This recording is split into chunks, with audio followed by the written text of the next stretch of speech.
The Library Cultural Competence Community of Practice is delighted to welcome you to the fourth seminar in our Aboriginal and Torres Strait Islander Knowledge Seminar Series.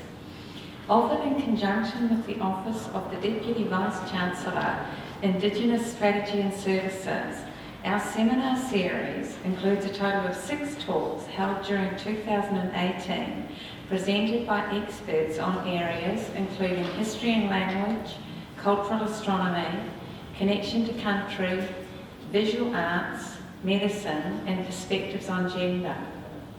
Today, our fourth seminar focuses on visual arts, and we'll be hearing from 3 distinguished guests: Djon Mundine OAM, Dr. Lynette Riley, and Janelle Evans.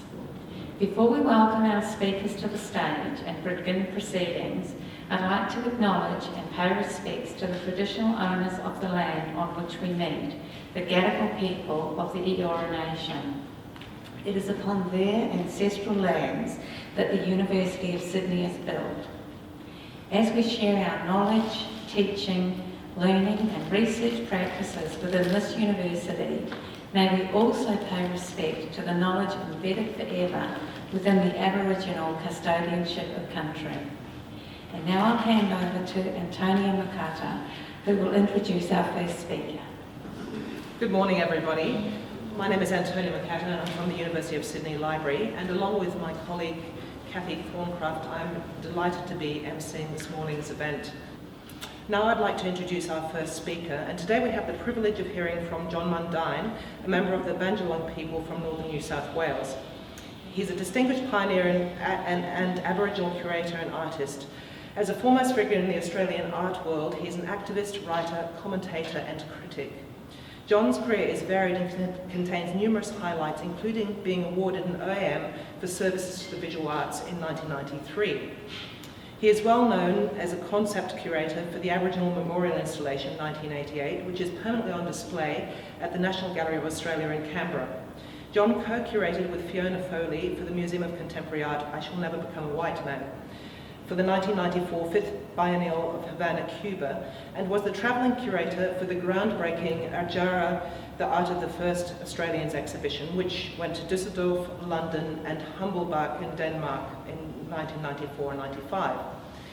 Djon was research professor at Minkapu National Museum for Ethnology in Osaka in 2005 and 6, and in 2014 he co-curated Whisper in My Mask with Natalie King for the Tarawara Triennial in rural Victoria. His workshop-created Bungaree's Farm projection exhibition won the Museum Galleries of Australia Exhibition of the Year Award and the Aboriginal Exhibition of the Year Award in 2015. And last year, Mundine created For Women, I Do Belong Double as a powerful opening show for the Lismore Art Gallery's move to their new building and the Bimali 10 30th Anniversary Exhibition for this most important cooperative in Sydney. Today, Djon will speak to us about the concept and context of art curation within Aboriginal knowledges. Historically, nearly all Aboriginal art was created as a communal, social, political act. It was created by the coming together of related Aboriginal people across age and genders in a sublime experience spanning art forms: singing, dancing, painting, and installation. Some sang for or constructed spaces in which others would perform, and the overall experience was choreographed and co-curated along structured lines while still allowing individual creative expression. As such, we will learn from Djon about how art was a reaffirmation of and commitment to the relationship of participants to each other, to the society, to the land environment, and to the spiritual cosmos. Please join me in welcoming Djon Mundine to the stage.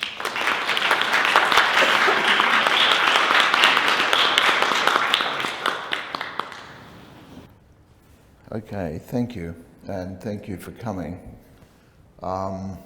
in your lunch hour or whatever it is. I don't know when lunch hour is anymore. My name is Djon Mundine, not Mundine. I answer to both, and people obviously call me many names, both good and bad. I am, by accident, I accidentally fell into this field of being an art person. At school I learned In high school, I studied a thing called technical drawing, which is more to do with engineering, drawing machine parts and other things like that, and buildings, housing, architecture, plans of houses and so on.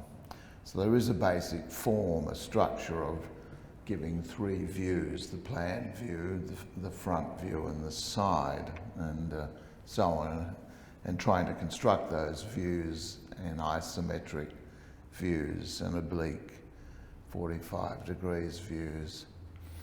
Now that's as boring as batshit, of course. That's okay, so I won't put up plans here, floor plans, etc. When I was about 12 years old, I could draw very well, but I happened to, by chance, to share a class with another man in rural Grafton, and his father was an architect, so he used to bring paper, this sort of plasticised paper that architects use. He used to have a whole set of pens and pencils of different thickness and colour.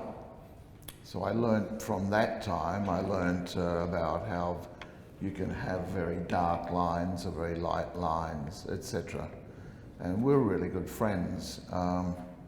And my mother then thought that I would be an artist. She thought I could be an artist. She bought me a little set of watercolour paints that I then made very crude paintings of different things, copies of photos out of books, images out of books, etc. Then I moved from there. We moved to the city, to here. And it's an interesting process to come here. About that time, which is unbeknownst to me in those days, there was a big movement in Aboriginal art, and I'll go through this thing here that I'm going to run through now is a thing called 5 Stages of Aboriginal Art, or a personal view of Aboriginal art history. It's really about how Western people, non-Aboriginal people, came to view art. Came to view art. And how they saw Aboriginal people. It's like how suddenly you go to Italy or somewhere and you realise that people wear these clothes, or you think, oh, they're those shoes, I should wear those shoes. Oh, I learn how to eat spaghetti with a knife, fork and spoon rather than a knife and fork, as in the English tradition that we grew up with, or most of us. Or spaghetti didn't come out of a can and wasn't about 2 inches long. Those kinds of things. You see different facets of what people drink, or how they drink their coffee, etc. Or as I found with a French girlfriend, in fact, they didn't have coffee for breakfast, they actually had tea.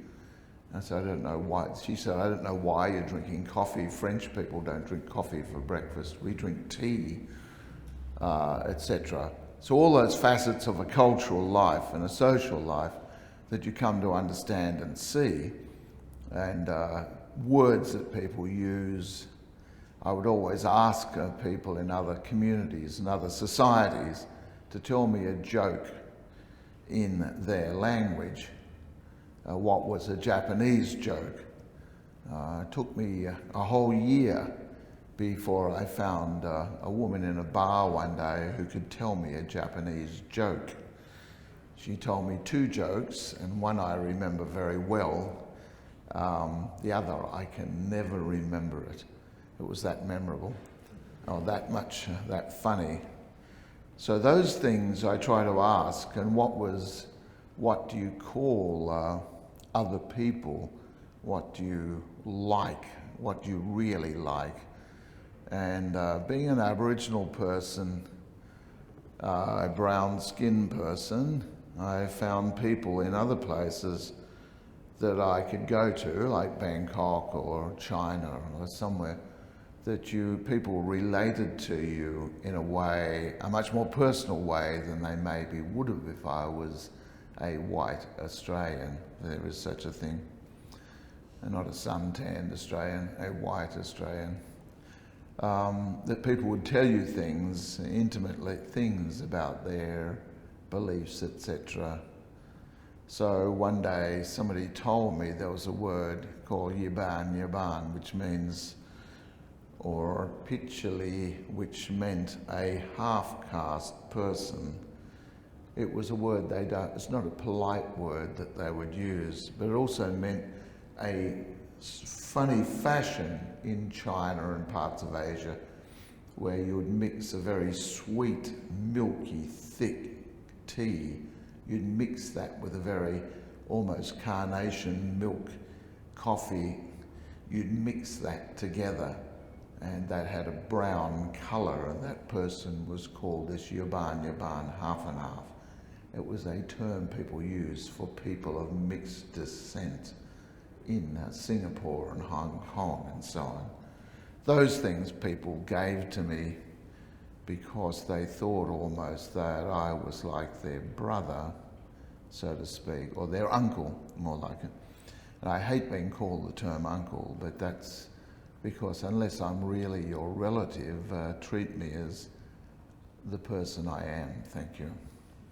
Now, so I went from being an artist. When I came to Sydney, I was very good at school at drawing, at technical drawing, yeah, so that's not quite an art world thing. It's hardly Picasso or Miro.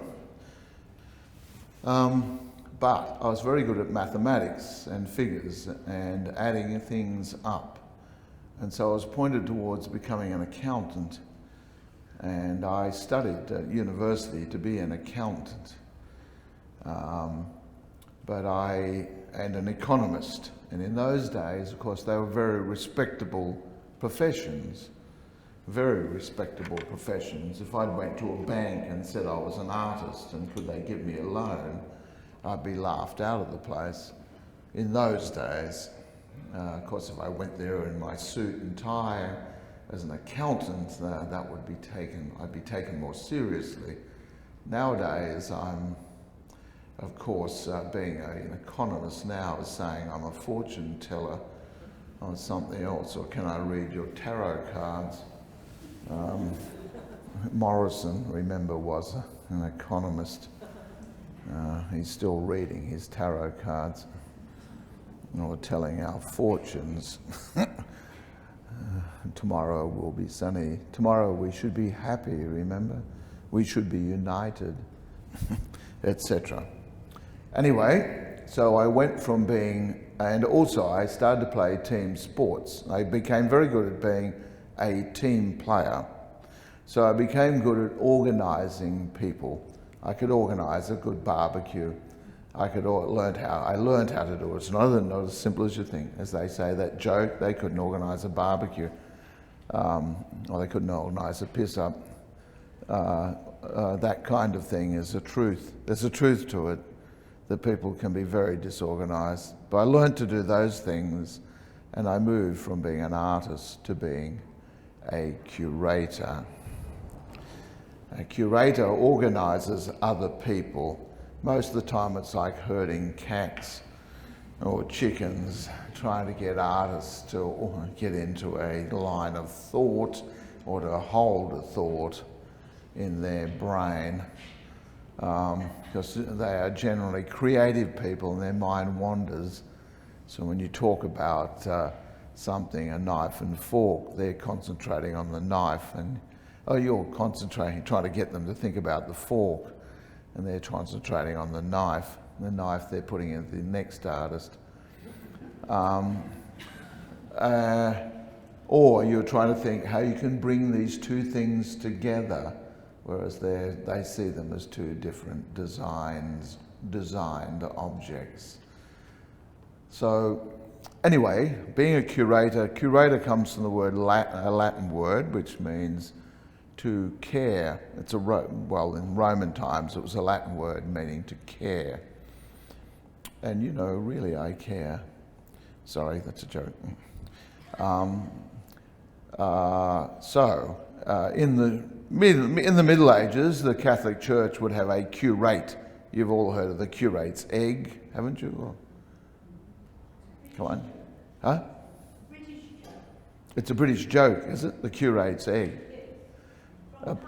It is, yes, that's right. About the curate going to dinner and he's trying to curry favour, if you excuse that. That's another racist term. Curry flavour. With his, he's trying to get an appointment, and the person he's going there to meet gives him an egg to eat as part of while he's there, and it's not a good egg. It's a bit off. And so he says, well, his boss, or his future boss says, well, what was your egg like? And he says, well, it was, some parts of it were good and some parts of it were really bad, but some parts were really fabulous, in order to be diplomatic. Anyway, but a curate looks after the church. He looks after the physical things of the church, the objects within the church, etc., etc. So that's what a curate does, and a curator in Australia normally would have been someone who looks after the Melbourne cricket ground, the turf. That's why they curate the place. They look after the upkeep of the grass, etc. So a curator does that with artists and artworks. So in the time we were talking about, I went and worked in Düsseldorf in Germany at the Kunstsammlung North Rhine-Westphalen, which is the art collection of the state of North Rhine-Westphalen. That place, they had a curator. It's an incredible building, a contemporary art space, only built in the 1960s. It's a very modern art place. And Düsseldorf was the centre of contemporary art. People like Joseph Beuys used to teach at their art school. And lots of really famous artists lived in Düsseldorf at one time, in the 60s, 70s, and so on. I think Mrs. Beuys still lives there. He died, of course. No, he's died now. But his wife lives there. I saw her last year when I was there. And you know who Joseph Beuys is? I know, huh? No. Well, Joseph Beuys is a performance artist. He's one of the people who revolutionised art in two ways in Germany. One was that he he made Germans again respectable in a sense, because after as you would know, I guess, I can't, not getting much response here. I'm trying to look at the lights in the eyes here. Are they open or are they closed? After World War II, Germany was trying to attain some sense of social respectability. Of course, after the terrible events of a certain part of that country. And you must remember there are good Germans and bad Germans. That's not just a classic casual joke. There were people who really you don't hear much of, who really did do incredible things and with great courage to resist what happened. And some of them still survived that. So part of that was to respect them, to regain their authority, because Germany is a great powerhouse in art. So it was a great powerhouse, and still is now, a great powerhouse in the creative arts and theories of art, etc. So that Joseph Beuys is someone that's a bit of an enigma. He said he used to be a Stuka pilot, a Stuka dive bomber pilot, and he was shot down in the Crimea. And you know where the Crimea is, I guess. You read newspapers. I'm trying to get some feedback here. Somebody say yes, no, something. See the rat up the back's nodding, but anyway.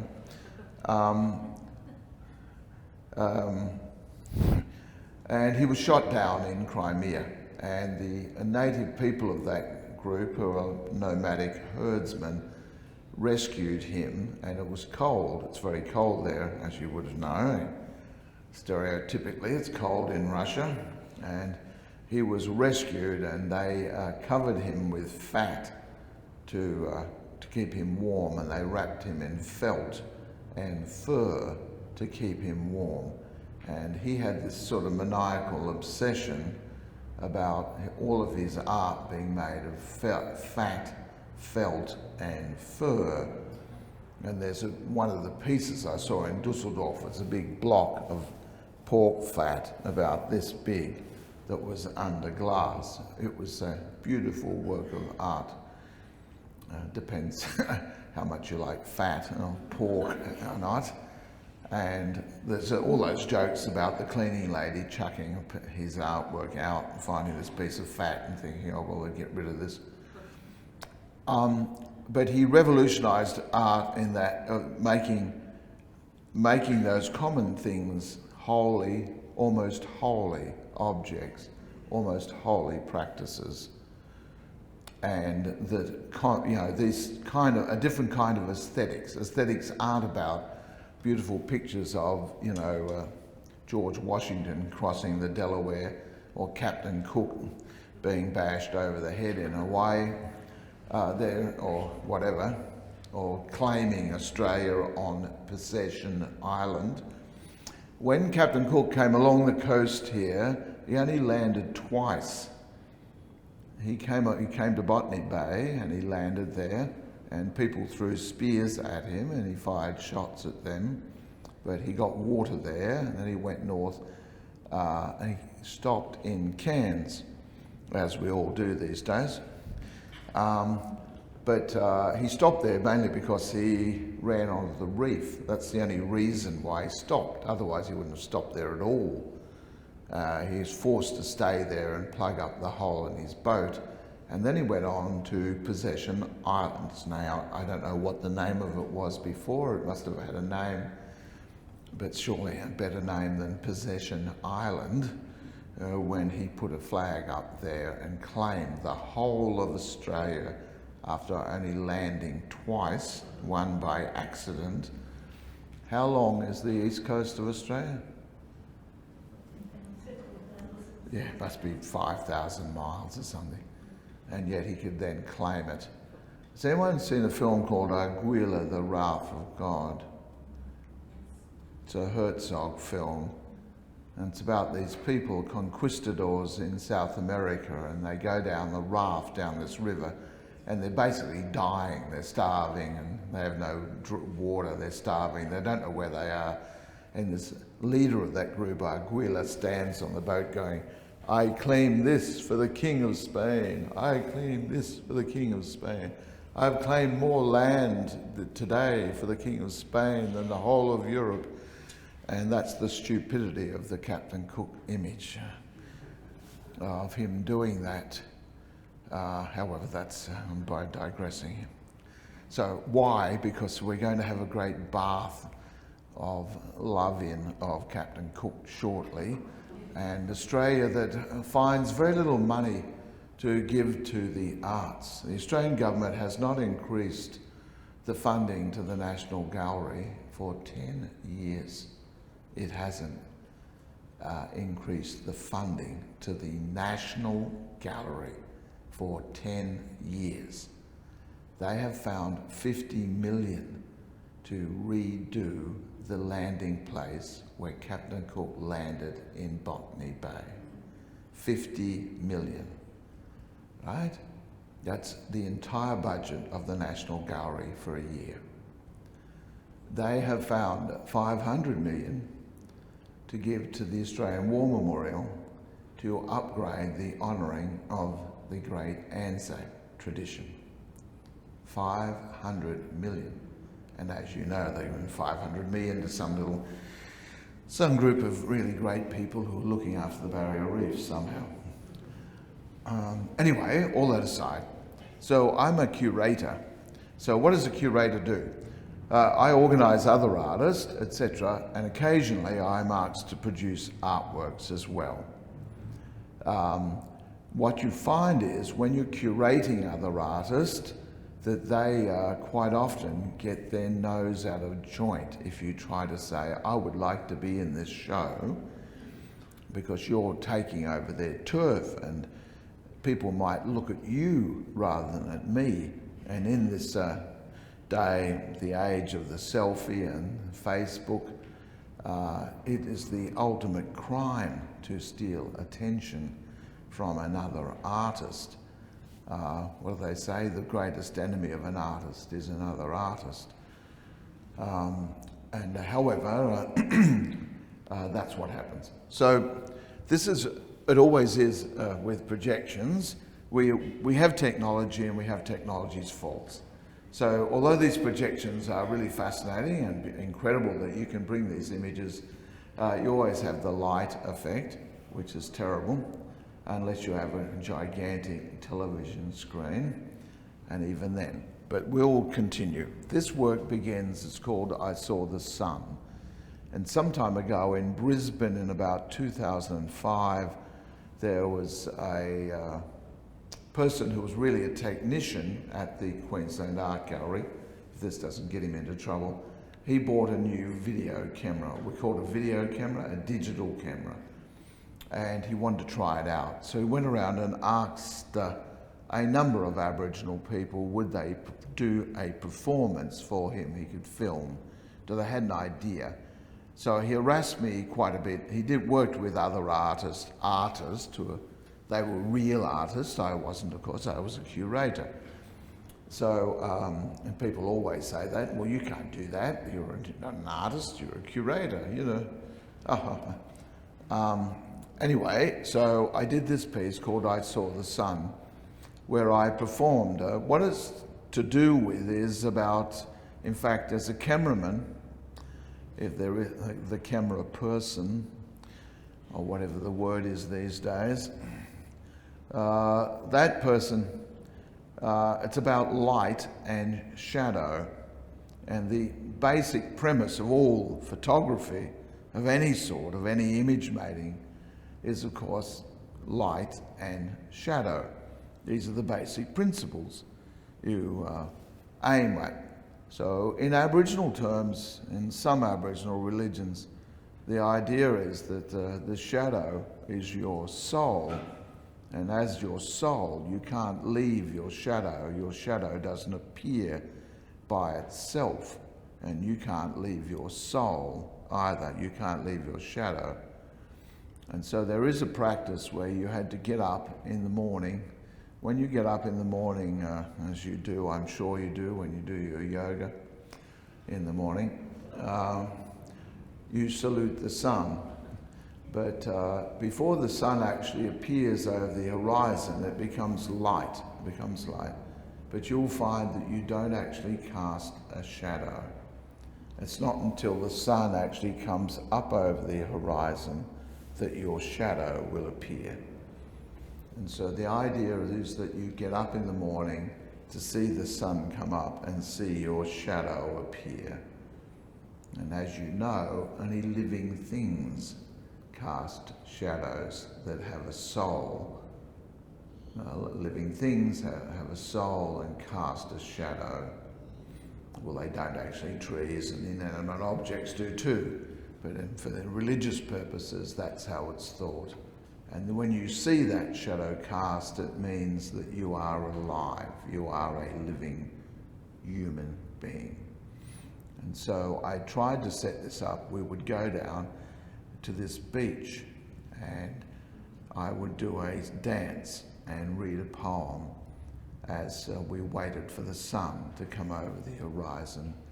We're almost stampeded by 1,000 people jogging past with dogs and whatever, people jogging with prams, jogging, whatever, backpacks, whatever. However, we kept our spiritual nature within ourselves to do this. Of course, the first time we did it, when you see this shadow appear, it's very incredibly powerful. It's just a simple thing, a very simple thing. It's almost like doing, your shadow puppets and whatever. It's a parlour game. But it's so simple. It's just seeing this natural thing happen. And this guy, the cameraman, he looked at it this way. It's just amazing. Just fantastic. It's incredible. It's exactly like you described. And I said, yeah, it is. It's incredibly profound. Now, why don't you fucking film it? So, after about 6 times that we got up before dark, in the dark, to go to this beach and do this. We actually got it, but even then it was hopeless. I don't know what the problem was. Thank you. And so this is my attempt to be an artist. So I did do this, but when you pan back, it's called presence. There is an Aboriginal presence. There is a spiritual presence. Ideas of Aboriginal beauty and relationship to the land, as was described before, about people come to make art to affirm their relationship to each other, to the society, to the land and environment, and to the spiritual cosmos. All art, remember, should be a conversation, and the real art is the conversation between us. That's what makes us survive. Now, nowadays, there are French theorists in the last 10 years or so. They came up with a thing called lateral aesthetics. Now, it's a type of aesthetics about an object has its own beauty or its own power in the event that you're looking at an object as a group, and you have a belief within that group about the beauty. And it could be just a stick, it could be a mark on the ground, but it has a particular power and beauty to you and your society. And that's the kind of art that Aboriginal people have made for 60,000 years. And that object doesn't really matter. It's the idea of us coming together to have that exchange and affirmation between us. And that's why Aboriginal society has lasted for 60,000 years. It wasn't because I took that stick away and then I sold it on the secondary market, art market for $1 million. It was because of our relationships. We learned how to relate to each other and how to solve that conversation between us. Remember, an argument is a conversation. And it's just, that's the real curation. That's the real art of living. And I'm just writing a piece about curating and the history of Aboriginal curating.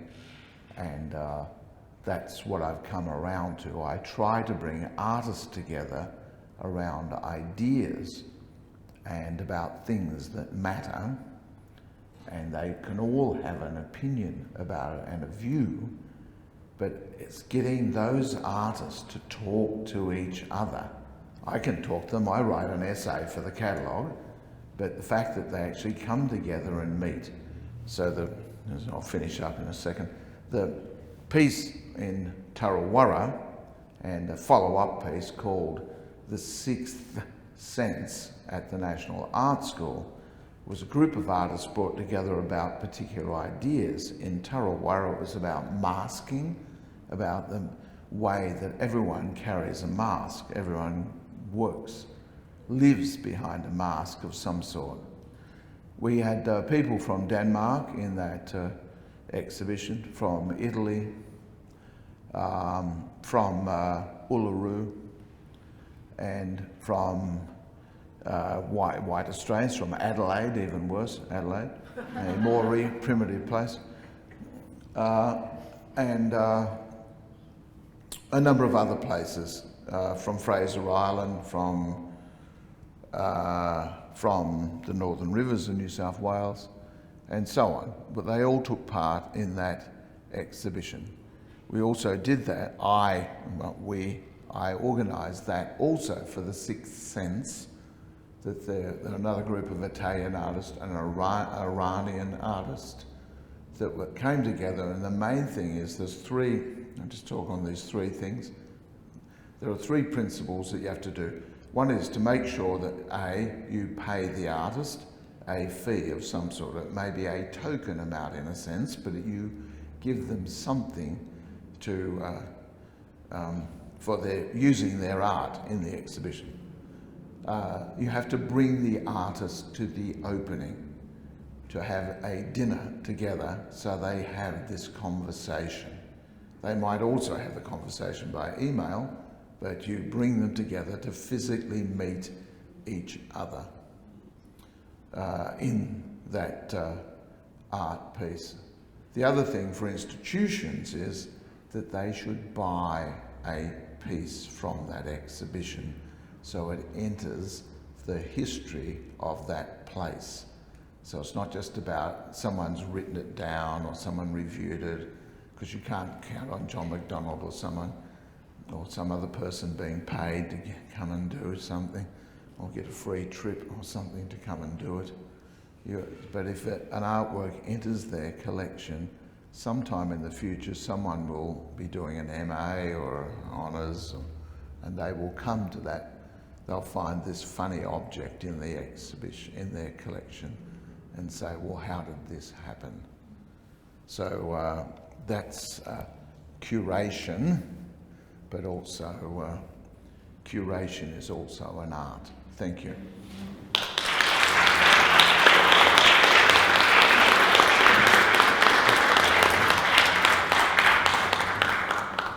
Thank you so much, John. That was an absolutely fascinating presentation. We now have some time for questions. First of all, thank you very much for your talk. It's really interesting. I'm just wondering whether perhaps there's something within Aboriginal knowledge or Indigenous knowledge that is special that you can bring, or that you do bring, to curation in the art world, whether there's something really particular about that, some special knowledge or approach to art. Well, you always wear blue. Sorry. There isn't a magic pill or a magic button. It's a consciousness of things. That thing I was talking about bringing artists together, etc. It's simple. These are very simple things. You try to convince an in-house institutional curator to do that. You try to convince the institution to pay for the artist. Try to convince the institution to bring the artist. In a number of exhibitions, people have paid me a fee to do an exhibition. They never budgeted for those people. I had to pay that out of my fee. I said to them, pay that out of my fee. Just take it. Sometimes it's been quite a large amount of money to pay for the artist to travel, or to house them, to take them to dinner. These are things you would do to other people. You'd like other people to treat you, that empathy of things. That's most probably the thing of Aboriginalness, a consciousness of a communist idea of a commonwealth, that you treat other people, anyone, as kings and whatever, as equal people. So in most of our exhibitions, I've also had people I've had very famous people, their paintings would sell for $1 million, and I put them next to other artists that people have never heard of. And I said, but the ideas involved in that artwork is the important sense. And people really argued about how can you put that next to Emily. Like, Emily's this goddess. Emily's the greatest thing since sliced bread, sliced damper. This is an exhibition. It's not a glorification of particular personalities or building a cult status. It's about the ideas that that person is embodied in this artwork that's in this exhibition about these ideas and principles. So that they are things that there's not a silver bullet. That was the word I was thinking of. There isn't a silver bullet, but if there is a silver bullet, it's fatal to the firer of that bullet, not the other way around. Does that make sense? Can be fatal to me to enforce those things, to enforce that silver bullet. And quite often another aside, that sixth sense, I actually ask people, why don't you do this? You've got this artwork, why don't you do something else? Would you like to extend that artwork by doing something else? And if the artist agrees, we do it and we can extend that. Other people just say, oh look, no, piss off, this is the golden turd, as I call it. I've just done the golden turd. You know, there it is, there, that's it, don't touch it. Yeah. It's a golden turd. And there are two Australian sayings that in response, and I quite often say this to people, you know, shit floats. And you can only polish a turd so much. And it has to be seen in those blunt terms. But some people are really as rude, that's common, are so painful about it. Oh no, I've done it, I'm a genius. So yeah, well, I'm a fuckwit myself. But so they won't enter into that idea of collaborating together, like why the exhibition is a collaboration, a conversation. They don't want to enter. I've done it, there it is, don't touch my turd. Sorry, I'm just using that as a cynical way of saying, so many people think, I've done this, this is perfect, and leave it alone. So I say, all right, well, it'll sit there and stink. But, or I can give you a critical response, a sympathetic critical response. But that idea, as I said, has allowed our society to exist for 60,000 years without having an internet, without having skyscrapers or a monorail, etc., or a big new stadium, or other those great, intelligent, genius ideas. I think we've got another question. Yeah. John, I was really intrigued by your comments about you being a practicing artist and a curator, because I think it's really important that that there is space for that to exist, and for the kind of dialogue that you're talking about of bringing people together in conversations. I've had experiences as an artist where curators believe that the artists actually don't matter at all, and that the artwork doesn't matter. It's all really about the curatorial process. And I'll give you one instance of works that I had shown in Paris in 2014, where the French curator initially had contracted for me to do a solo show, and then asked me to amend that to include 2 other artists, which I agreed to because she was wanting to have a conversation. And in the end, it became 6 artists without me knowing, and my work was relegated to 1 metre and hidden behind a door.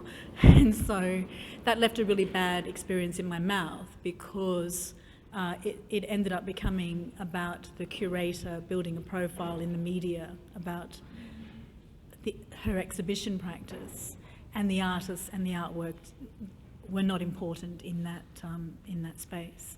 So it's very refreshing to hear what you're saying, is that collaboration, bringing people together to have a dialogue, to talk, to share experience and share ideas.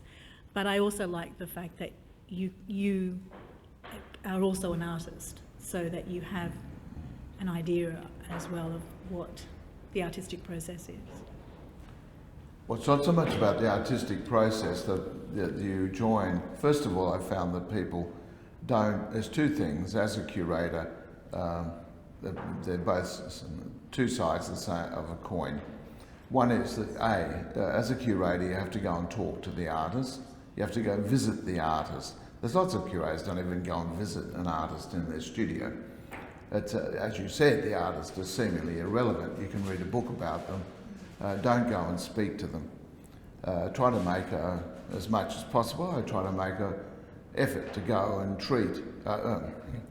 not treat them, they're not suffering from an insane thing, believing they're geniuses, but But you go and visit the artist in the studio.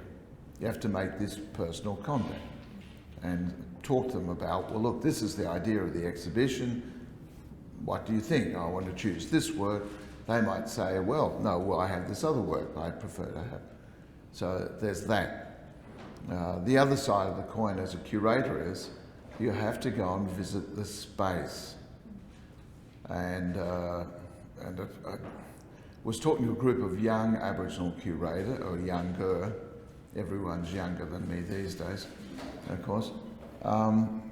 But you have to go and visit the space. And I said to them, you have to practice your craft. In an institution, the minute you become institutionalised, you may only make as a curator, you most probably only do curate an exhibition once every 2 years or something. So you spend all your time, having lots of nice lunches with your colleagues or whatever, trying to persuade the staff within that institution to the benefit of your exhibitions, the internal politics of that place. So I said to them, even though you may have this one gasp at doing a show once every 2 years, just go outside the institution and do exhibitions. Take up every opportunity. If the Unadada teenage girls netball team have an exhibition and they want you to be the curator or to be the judge of that prize, take it up, because viewing that other space that's in this other place that you would only go to once in your life, and they say, what is it, that travel opens your mind? Travel to any place, that's I'm a great believer in that, will open your mind, no matter how difficult or how much you choke on the bloody Chico roll that's been around for 2 years inside their warming oven for lunch. But go and visit those places and do that practice at trying to make or to work with different spaces, work with different people, work with different artists and art objects or art forms. You have to keep practicing at it. And that's what I've suggested to them, which went past them. But it means you have to have a passion for something. To be in the art world or any art form, singing, dancing or whatever, it's not about the money. You might become a multi-millionaire, or you might become Rod Stewart or whatever it is, or Pink or somebody. But the likelihood is, of course, that you're not going to be that person. It's 99% sure that you won't be. I think it's only 10% of most artists can actually make a living out of their art. So why are you doing it? Well, you have a passion about it. You want to enjoy it. You want to enjoy life. So you work out ways to conduct or carry on your passion and your commitment and still live reasonably comfortably in your practice as an accountant or an economist. I don't know what Scott Morrison does, other than telling fairy tales, but anyway, children's tales. But it's that thing. You have to have a passion about it, and you can. I think there's a cynical thing abroad that people don't have this passion. You don't need this passion. You don't need this connoisseurship. That experientially you wouldn't know this from that or whatever. You wouldn't know a Chico roll that's been in the oven for 10 years or whatever, or from a really great meal, French meal. You wouldn't be able to tell the difference. Well, in fact, you can. And there are horses for courses, of course, and different tastes. Some people like the 10-year-old Chico roll, but that's up to them, and you can't tell people how they're supposed to enjoy things. Everyone enjoys things in their own manner, but there is a passion that you develop, and an aesthetic that you'll understand broadly. The more you travel, the more you put things, curate events, curate exhibitions, the more you'll enjoy them. The exhibition last year, called For Women, was an exhibition that I wanted to do for a long time. I had it in the back of my mind. Everyone knows the singer Nina Simone. She only just died recently, last year, I think. Nina Simone she's a professionally, she was trained as a classical pianist to do, Brahms and Beethoven's piano concertos and so on. She can play all those things, but she couldn't make a living. She was a black woman in the 50s and so on, and she couldn't make a living as a concert pianist. She couldn't even get a coffee and so on, or go to the toilet or whatever in places. And then early in the 1960s, there were 4 women that were killed, 4 teenage girls that were killed. They were firebombed by the Ku Klux Klan in a church in Alabama, and they died. And she got very angry, as people were in those days, and quite rightly. She bought all these guns and wanted to go out and shoot the first white person she saw. And her husband took the guns away and hid them, but her music changed, and she started to write more political songs after that. She wrote the song Mississippi Goddamn. She wrote another song, Young, Gifted, and Black, which is a real anthem for young people to be proud of who they are, etc. And she wrote a song called For Women, about 4 stereotypes of African American women. And I think this is a great theme to talk about women. So a lot of people in those days used to make women's exhibitions where you just get a whole group of women together and whatever they paint, that's the main thing. They're women. They chuck all these paintings on the wall and that's it. So I believe that if you are going to do a women's exhibition, it has to be beyond about, they're all women. They have to have something else. So I wanted to put 4 women of different art forms, different personalities on the wall. So I'll try to cut this out. So quickly, the Lismore people said to me, would you come and do an exhibition for me? So I was thinking of this, and I was thinking, all right, we can do that. There's 4 Aboriginal women I'll put together. But in the 1950s, there was a whole set of film noir films, French black and white films, or they had women ×7, woman double, and so on. I don't know if you were around in those years, but people made those sorts of films in an early feminist study of women, supposedly. And so I wanted to make this 4 women double. I do belong double. So it's about 4 Aboriginal women, 4 non-Aboriginal women. They had an in-house curator and she wanted to do another show, so I tried to work with that. That's fine, I'll work with that. So that didn't work, and then right at the last minute, literally, they came back and said, we want you to do this show. This other one's not going to work. So suddenly I had to pull together these 4 women. So the 4 Aboriginal women were Carla Dickens, Fiona Foley, Fiona Foley, Romaine Morton, and Tina McCarthy, who just won this inaugural King and Woods Mollison Art Award last night. She won it, okay, Art Prize. So I put those 4 together. They have 4 women talking about 4 things. Carla Dickens had 4 paintings of these jungle type Art Nouveau jungle scenes, but you'd suddenly realise there was a hand there, or there was a foot sticking out there, and it was about the fact that women were being killed in the Northern Rivers over the last 10 or 20 years. All these women that were hitchhiking were being murdered, and the police had never found that person. It would almost be like there was a serial killer out there, and we knew those people, we knew them by name. one of those women was Rhoda Roberts' sister. So we knew these people, and the police could never find the criminal who did it, the murderer. So she had these 4 paintings, and that's the kind of art that I loved.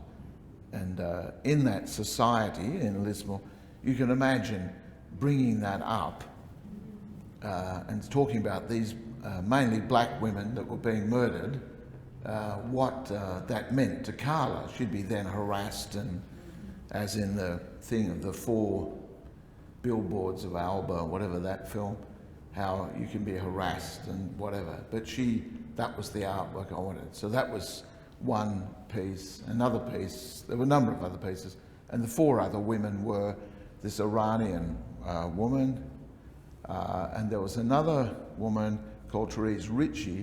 She'd produced an exhibition about the MacArthur River mine and the Aboriginal peoples fighting to keep that mine from poisoning their land and poisoning the whole of the Gulf of Carpentaria, where we get all our fish and prawns from. But who cares about that? Somebody's going to make a packet out of this mine. So in the early 60s, women didn't curate. There weren't a lot of curators around. So she was a curator. So curating is an art. So I put that whole mini exhibition inside this exhibition as an artwork. There was a film made in 1979-80 by a feminist filmmaker called Carolyn Strawn, and about those same people.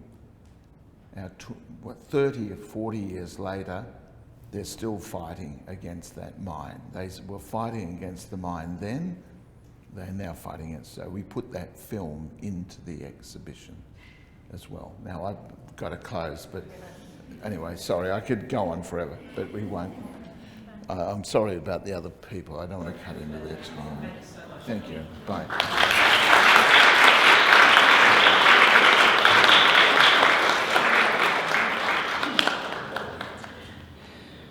I'd now like to introduce Janelle Evans, who's our next speaker. Janelle is of Dharug descent, and she holds a degree in Contemporary Australian Indigenous Art from Griffith University, where she was mentored and taught by various members of the Proper Now Collective. Janelle also holds a Bachelor of Fine Arts Honours and a Master of Fine Arts from Sydney College of the Arts, University of Sydney, where she's also a current candidate for a PhD and teaches painting.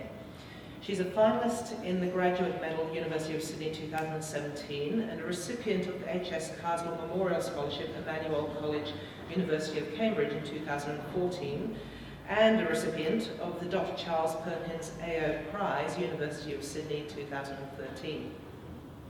Her multidisciplinary art practice includes print media, painting, and film. She exhibits regularly in Australia, France, and Japan, and her work is held in national and international private collections. Today, Janelle will be talking about NAANYILI, which means to deep looking in the Sydney Dharug language. This presentation, which coincides with an art exhibition of the same name, explores artistic practice which creatively reinterprets photographs taken by 19th-century colonial ethnographers to measure and classify physical and mental states of the human body, particularly in relation to the savage, disappearing races. Through the ethnographer's photographic apparatus, Indigenous Australians became the most surveyed and measured people on the planet, with the body forming a site of Victorian theories of racial hierarchy. Late 19th century anthropological photographs of Aboriginal people stripped them of any individuality, personality, and subjectivity. They sought to recast Aboriginal peoples as Stone Age relics of an earlier stage of humanity and denied them the right to modernity. Studio portraits of Aboriginal women during the period misrepresented them and reinforced 19th century constructions of black female transgressive sexuality.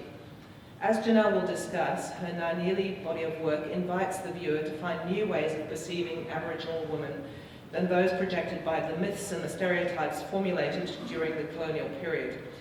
It utilises mediated photographic images drawn from the archives and appropriated from the internet in order to delimit the eroticised and derogatory nature of the images. Please join me in welcoming Janelle Evans to the stage. Thanks, Antonia. Good afternoon. I'd like to pay my respects to my Dharug ancestors and also to Gadigal elders past and present and those who might be here with us today. I'm hoping this is the device. Okay, thank you. Just a warning that there is going to be some images of deceased Aboriginal people, but also some erotic images as well. I haven't included many, I've only included one of those. The reason being that the images for me as a woman, as an Aboriginal woman, are so confronting, and I saw them in this size. So to have them blown up on screen would actually be completely inappropriate.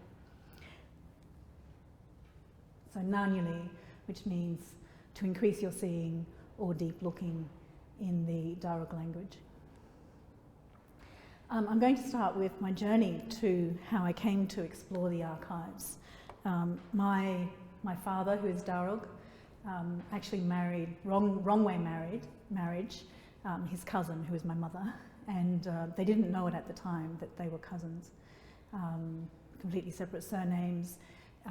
Through the colonial colonisation of this Sydney area, Parramatta, where my father was born, families were separated and busted apart. And my parents actually met at a dance hall in Parramatta in the late 1950s. And by 1960, they got pregnant with me. And neither of their families wanted them to marry each other. So they went to North Queensland, where I was actually born. And 3 years later, they separated. So I grew up without my father. I didn't really know much about him at all. And grew up with my mother. I became a ward of the state. And my mother actually went on this huge journey of fleeing from the police who were coming to take me away. And I remember being locked in cupboards and all sorts of things, being told to keep quiet, that whenever there was a knock at the door, I had to go into hiding. And when I was 40 years old, I was still doing that, and I didn't know why. It was only conversations with my mother that I found out, A, that I had been awarded the state, B, that I had Aboriginal ancestry, and C, that she used to hide me in cupboards when anyone came knocking. So that began my exploration of my Indigenous heritage. And it was a chance meeting with Richard Bell and also Jennifer Hurd from the Proper Now Collective in Brisbane that set me on the path actually to be a full-time artist, but to also undertake the degree at the Griffith University at Queensland College of Art in the contemporary Indigenous art practice. One of the elements of that degree was searching your identity, Aboriginal art and identity. And Jennifer would take us to the state archives to look through, and it was for me such a powerful thing to actually find my grandparents, my father's grandparents and my mother's grandparents actually in the archive, on blanket collection lists, and also my grandfather was arrested for being a half-caste horse thief. So he was released without charge, but finding those kind of details about my family in the archive was incredibly important to me. So this has set off my career since then as an artist who works in the archive. It was something that became very popular worldwide in the 1990s when various artists were actually working in the archives, but for Aboriginal people who have been disconnected from family, disconnected from culture, it becomes really important. And I think, Lynette, you would find that when you were researching for your kangaroo skin cloaks, that it's the impact of it initially is something that hits you right to the core. But then after that, after the weeping and the crying and the coming to terms with it, is then the ability to actually to be able to see and to look deeply into your own identity and also of your family and your extended culture. So while I was in Queensland, I think in the second year of my degree there, had gone back to the archive to look for more information about my family, and then I stumbled across these photographs here, which, this is not my art practice, this is just archival material. So these huts are ruins now, but they were built in the 1890s right through the 1920s on a small island named by the British as Peel Island, which is on the coast of, well, it's off the coast of Moreton Bay, just near Stradbroke Island, just near Quandamooka, and had been used since the 1850s as a quarantine station for ships coming through. And anyone who had typhoid or cholera would be taken off the ships and put on this quarantine island, where they were not able to come onto the mainland, and then either sent back home or get the all clear from the doctor to actually be able to come on land. But what was intriguing about this was that it changed from being a quarantine station in about 1907 to a place where Aboriginal people were incarcerated, where those who was deemed to be a problem in Moreton Bay Penal Colony, or in Brisbane as it became known, were actually just rounded up, taken off and dumped on this island. And the local language for it is actually Tia Krura. It's now been renamed, so it's back to its original name. And once people were rounded up and put on the island, in the first stages it was because of inebriation, and the Benevolent Society at that time were quite active in making sure that people weren't drinking more than their prescribed 3 glasses of beer a day, or their 2 glasses of sherry if you were a woman, put onto this island, and they could never get off. Once you're on the island, that's where you stayed. And then it changed from being a place where inebriates were rounded up to a place where people who were diagnosed with leprosy were taken. And there were, the countless people on the island who were taken there and who died there. And once they were there, they were never allowed any contact with their family whatsoever. There were 2 parts of the island that one part was segregated behind barbed wire, and this is where Aboriginal people, or people of colour actually, they were termed coloured huts. So if you were Chinese or Malay or from the Pacific Islands, or if you were Aboriginal or Torres Strait Islander, or if you were particularly Swarthy, Mediterranean, Italian or Greek, you would be put into the coloured huts. And if you were white, then you were outside the segregated compound, outside the barbed wire, and you were in these little huts, which had magnificent beach views looking across to the mainland. And this large building in the centre is actually the superintendent's hut. These are the coloured huts, so-called coloured huts. They measured 10 feet by 8 feet, and they were 6 feet high in the centre, made of corrugated iron with a dirt floor.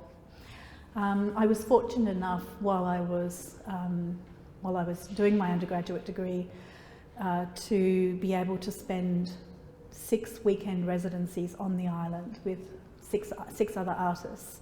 That was organised through Griffith University, but also through the Queensland Department of the Environment, who were trying to find ways of artists being able to use the ruins there. So I spent a weekend inhabiting one of these huts. After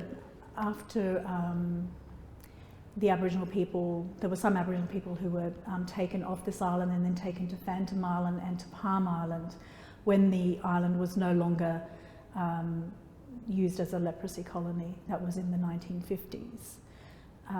And after that it was used to house pigs and chickens. So the floor was still covered in pig shit and chicken shit. And so I spent the weekend inhabiting this hut. And that was to kind of disrupt the colonial trajectory of the space. There was, when I walked into the hut for the first time, there was this palpable weight of history that just hit me in the same way that reading about my ancestors had hit me in the archives. It was, you know, I moaned and I cried out, I screamed because of the weight of this history. It was absolutely shocking that in these small huts, as I said, in these small huts that were 10 feet by 8 feet, could be up to 20 people who were inhabiting a hut at a single time. And in the hot baked Queensland sun, it would have been absolutely terrible. They had no access to water apart from one single tap, and that was it. And they weren't allowed outside the barbed wire compound. They were also used for drug experiments, international drug companies trying to find cures for leprosy, but also for other diseases. We were experimenting on the Aboriginal people in these huts at the same time.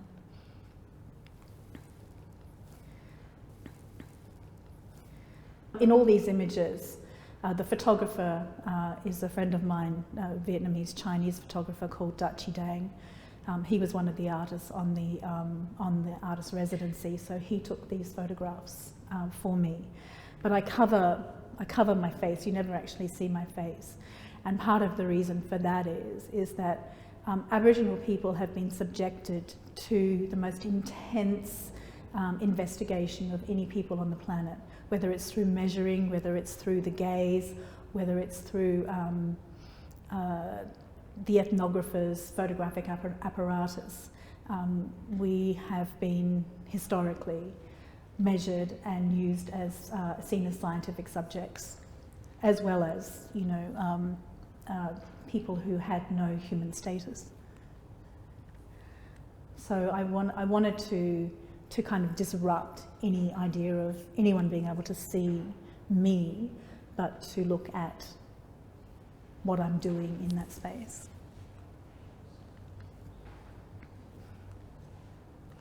And then I'm wearing this sheet because in Isaiah, I think it's Isaiah, it could be Job, that leprosy in historical times, but you know how Christianity has, you know, given missionaries the right or the perceived right to go into other communities to try to convert people to Christianity, but we're always still seen as somebody other than the normal white Christian society. But in the Bible it talks about those who have leprosy having to be cast out of society, having to wear, you know, to be naked and to wear a white sheet and carry a staff and bang it when they walked to let people know that they were coming so that everyone could get away. So this for me was a really good metaphor for otherness, for those who were cast out, put on the scrap heap, fringe dwellers. And so that's why I'm wearing the sheet and not walking around naked. Although there's a funny story about that. While I was doing this performance, one of the other artists who were there was talking about how she was doing her practice and she suddenly came across 2 German backpackers who were completely naked on the island, and like nobody knew that they were there. They had just sailed a boat over and gone for a walk, decided to go for a walk. They were a walk and a ride on a bicycle. So it was a completely weird kind of moment, I suppose, Kafkaesque almost. So this one here, Medicine Bottles, is from the same series, and it's photographs that were taken of my face or other body parts being measured. And then this is then printed onto medicine glass bottles. And again, symbolising how Aboriginal people have been the most measured people on earth, but also that the medicine that the drug companies were investigating, scientifically exploring, were actually used against Aboriginal people in trials. That work got stolen at an exhibition, so it's the only image I have of it, and I have to replicate it again.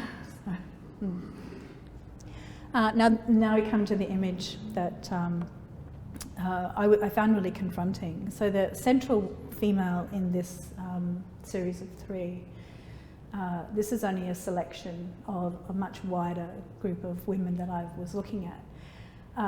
So the lady in the middle, her name is Boona. and she's from Cooma, so Snowy Mountain region. Now, I don't know if Boona was actually her name or was a name that was assigned to her. In the 1880s, she was one of 32 Aboriginal men, women and children who were kidnapped by one of the protectors of Aboriginal people, a man called Archibald Meston, a Scottish man who had actually been working with the Wild Bill Hickok Wild West show in America, and had come to Australia, had gone and lived with Kapi people in Queensland and learnt some language, and then applied to become the protector of Aboriginal people in Queensland. And as a protector, so at this time, Aboriginal people were put on reserves and missions.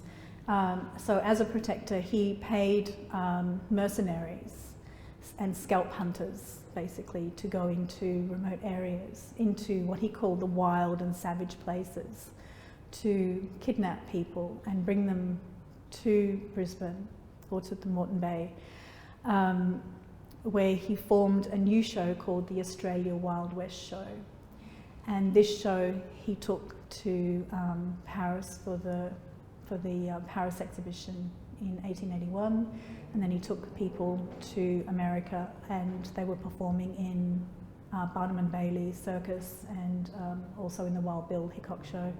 Most of them never survived, and we don't know where they are. There's been some academic research done on it and a couple of papers recently. But when I found Boona's image, it was on the internet and through an archive collection. And the image was just so confronting for me, mainly because of the way that she was posed in this studio portrait. So I've done some research on that and found that before the troupe were taken to Paris, they were actually brought to Bondi, where they were forced to give a performance at the Bondi Pavilion. And then they sat for Charles Kerry in his studio, who took their images before they went overseas. And Charles Kerry had printed 2 million prints of her image. I don't know how many prints were done of the others, but he also reproduced the glass negative plates, and these were sold to photographers throughout the world, who then printed their own copies. They were printed as carte de visites, so they were about this size, that size, and traded particularly by men who were looking for erotic, pornographic images of women at that time. They could be put in the pocket and secretly taken out and had a look at when nobody was looking, or shared around while you're at the club or something like that. So Boona and the others who were with her in this Wild West troupe, they had no agency in how they were portrayed. They were not able to, to determine what kind of clothes they would wear, or what kind of pose that they would be depicted in. Unlike Western women who were able to choose what clothes they would wear when they would go to the photographer to have their portrait taken. So Boona, in the 1880s, would have actually been wearing some form of clothing when she was captured. And that was stripped off her, and she was reduced to being naked. And in the studio, you'll find all the skins are all around her, except from the waist up, where she's portrayed as a kind of, naked, savage, wild woman. And so I wanted to disrupt that. I really, I found it so offensive, and I really wanted to disrupt it. So I was looking at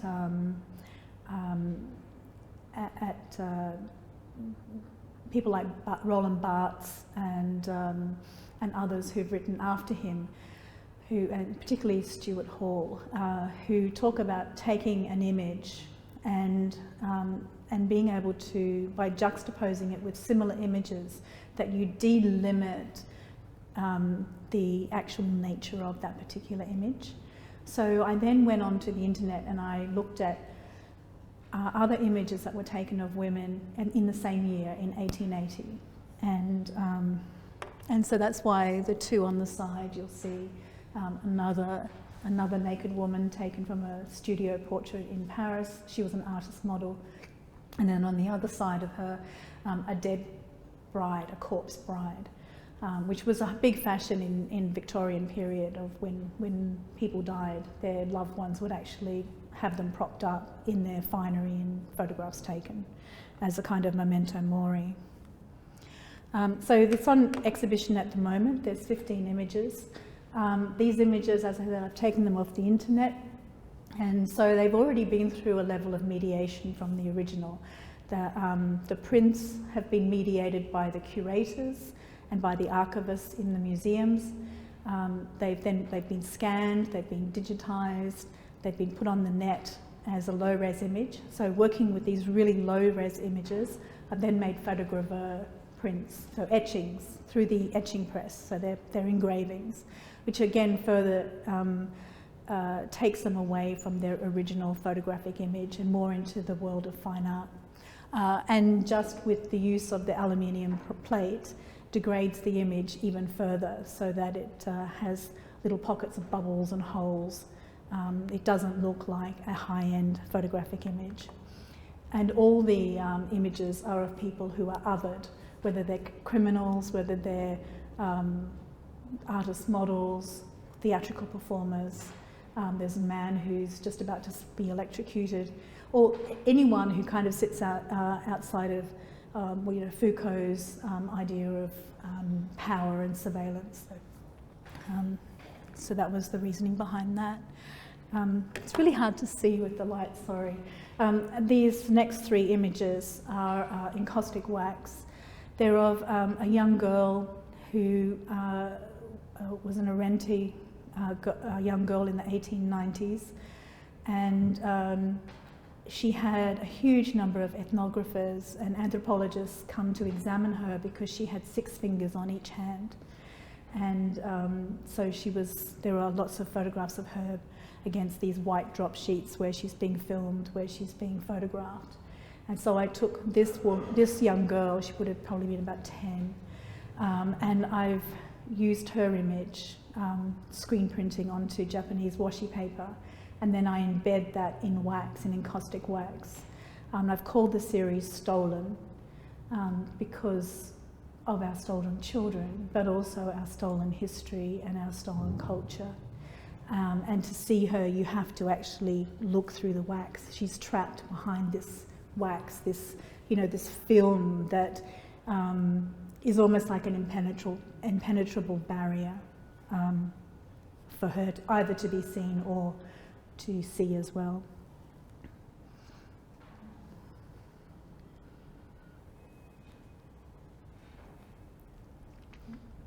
So that's it, thank you.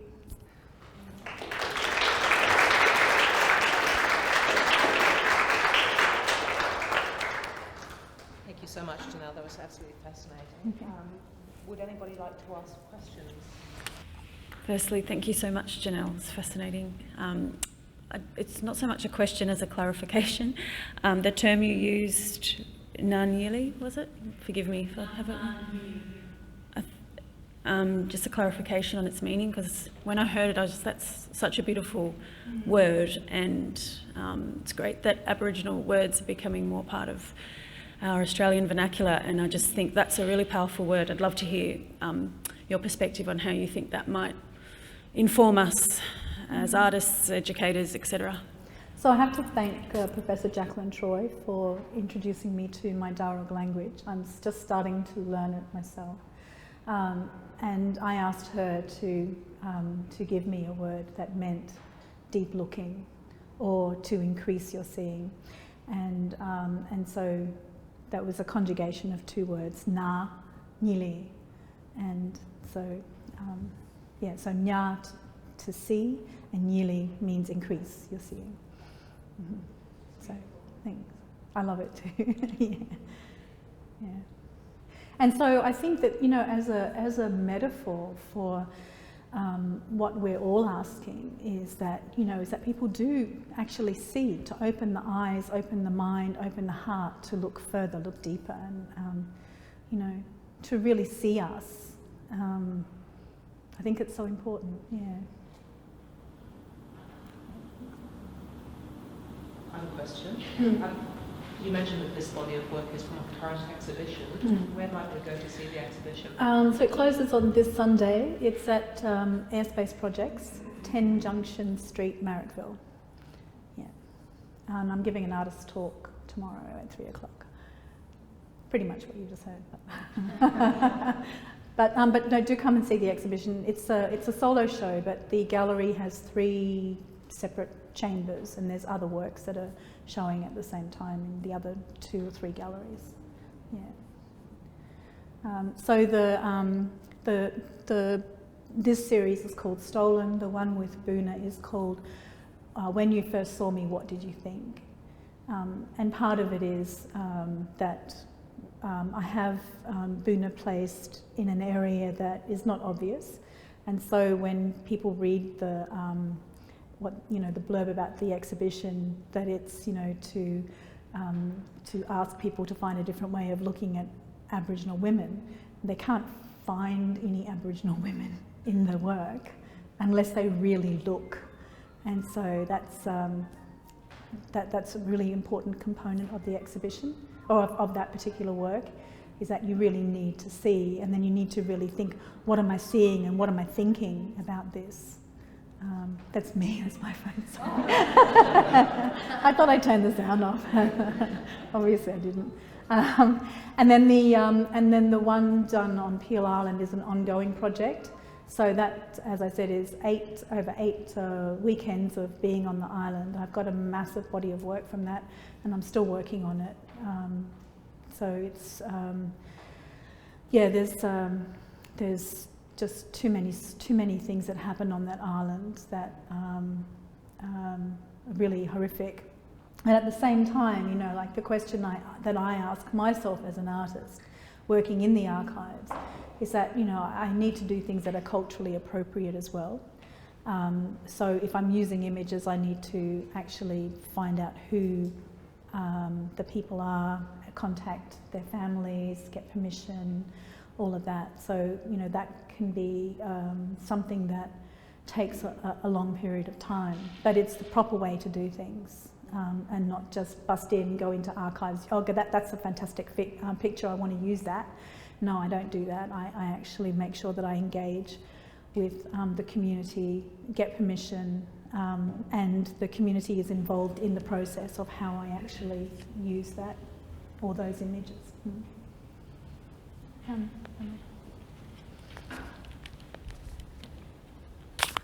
Thank you so much. As an artist, and this is your jam, as an Aboriginal artist, where do you draw your resilience from in regards to dealing with challenging subject matter, layered, rough histories, previous, past, current, ongoing? Initially, well, I've been an artist all my life. I've been painting since I was 3, and I've won prizes and all sorts of stuff. But before I did the degree at Queensland College of the Arts, and before I had the mentorship of people like Vernon Arkey and Richard Bell and Jennifer Hurd, I would have to separate my art practice before that period to after that period. Before that period, I was just, dabbling, I would say. I wasn't doing what John says, is having a conversation. I wasn't even having a conversation with myself. Do you know what I'm saying? Like, I think there is, as an artist, I think it's incredibly important that we do have integrity in the work that we do, that it's informed work. Otherwise, it's just painting pretty pictures or something. It means nothing. And when you do something that has meaning, when you're engaging and having dialogue with other community members, or even just other artists, you find that the work whatever spirit or whatever, anything that goes into that work is there, and people do actually engage with the work. They want to, they want to experience what you're experiencing. They're not just looking at wallpaper, for example. But I really can't emphasise how important it was for me to be able to do my practice or learn about my heritage under the wing of, some really wonderful people. And initially I was kind of doing a lot of protest art because that was what I was being influenced by. And I was really angry all the time, just because when I was just starting my degree, my first degree, was when the intervention happened in Arnhem Land, and I was just making political posters all the time, and sometimes I was so paralysed I couldn't even do anything because I was just so angry. I made a work on after the Royal Commission on deaths in custody, where I went to community members who had lost family members, and I got permission to actually represent the loss of their loved one. Every single work that I did was exactly the same. It was a person in a jail who had lost their life, and the didactic was their name, who they were, what they were arrested for, and how long before they died. So there were instances of, like a 6-year-old child stealing a Freddo frog, was dead, was actually arrested, put into jail in Western Australia, and had no legal representation. No parents were allowed to visit him, nobody, and he was there for 3 months and he died in jail. So it's things like that we know about as members of the Aboriginal community, but the wider Australia doesn't. So it's really hard not to be angry. I did a work on this, on the 99 people in the Royal Commission who were identified as having died while they were incarcerated. And that work, while it was hanging, someone came in and destroyed it. They literally smashed it to bits. And you ask me, how do I have resilience? I don't know. But I have good people around me, and I have strong people because we've survived. And we're reinvigorating culture, and we're making us stronger again. So that's it, thank you. Thank you.